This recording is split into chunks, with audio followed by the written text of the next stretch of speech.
আসসালামু আলাইকুম রহমতুল্লাহি ওবরাকাতুহ। শুরু হয়েছে হজের মৌসুম। পৃথিবীর সব দেশ থেকে হাজী সাহাবানগণ মক্কাতুল মুকাররমা এবং মদিনাতুল মুনাওয়ারায় রওনা হয়েছেন এবং অনেকেই পৌঁছে গিয়েছেন।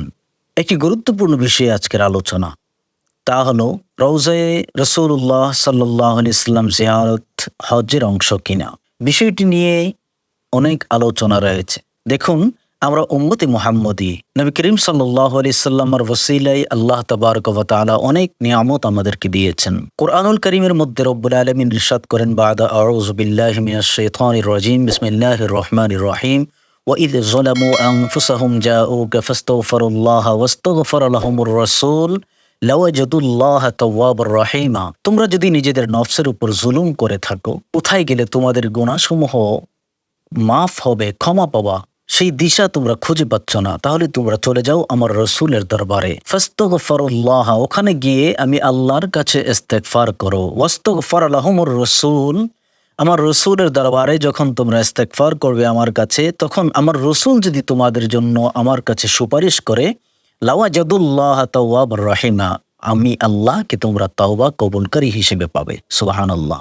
এই আয়াতে কারিমা দ্বারা স্পষ্ট বোঝা যায় যে রাসূল করিম সাল্লাল্লাহু আলাইহি সাল্লামের রওজা মুবারকে গিয়ে আল্লাহর দরবারে ইস্তেগফার করলে রব্বুল আলামিন আমাদের ইস্তেগফারকে কবুল করবেন। বাইহাকি শরীফের একটি হাদিস, নবী করিম সাল্লাল্লাহু আলাইহি ওয়াসাল্লাম ইরশাদ করেন, মান যারা কবরি বা'দা মাউতি ওয়াজাবাত লাহু শাফাআতি, আমার ইন্তেকালের পরে যে ব্যক্তি আমার রওজা জিয়ারত করবে, কিয়ামতের ময়দানে তার উপর আমার সুপারিশ ওয়াজিব হয়ে যাবে। সুবহানাল্লাহ। আরেকটি হাদিস হলো, মান হাজ্জাল বাইতা ওয়া লাম ইয়াজুরনি ফাকাদ জাফানি, যে ব্যক্তি বাইতুল্লাহ শরীফ জিয়ারত করতে আসলো, এসে আমার জিয়ারত করলো না, সে যেন আমার উপর জুলুম করলো।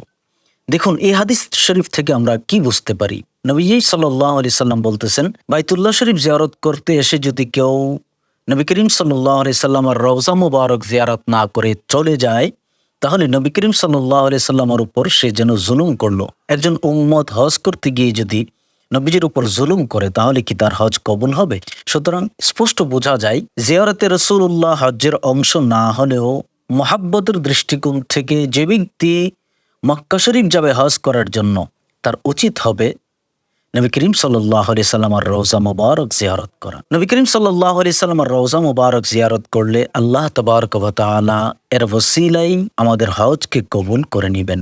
সেজন্য আমরা যারা হজে যাচ্ছি, অবশ্যই গুরুত্ব সহকারে ঈমানের দাবি নিয়ে, যে নবীজির কারণে হজ পেলাম, নামাজ পেলাম, রোজা যাকাত পেলাম, সেই নবীজির জিয়ারত না করে চলে আসব, এটি হতে পারে না। সুতরাং এই বিষয়ে যারা মানুষকে ভুল বোঝানোর চেষ্টা করেন বা ভিন্ন ধরনের বিষয় বোঝানোর চেষ্টা করেন, চিন্তা ভাবনা করেন, চেষ্টা করেন নবীজির রওজা মুবারক থেকে, নবীজির কাছ থেকে কিভাবে উম্মতকে দূরে রাখা যায়, বিষয়টি অত্যন্ত দুঃখজনক। সেই কারণে আমরা এই ধরনের আলোচনা থেকে বিরত থাকলেই উম্মার মধ্যে একতা থাকবে। নবী করিম সাল্লাল্লাহু আলাইহি সাল্লামের রওজায় উম্মত যাবে না, এটা তো হতেই পারে না। নবী করিম সাল্লাল্লাহু আলাইহি সাল্লাম আমাদের ঈমান, যে নবীজির কারণে রব্বুল আলামিন কুল কায়নাত সৃষ্টি করেছেন, সেই নবীর রওজা মুবারক জিয়ারত করা এত সৌভাগ্যের বিষয়।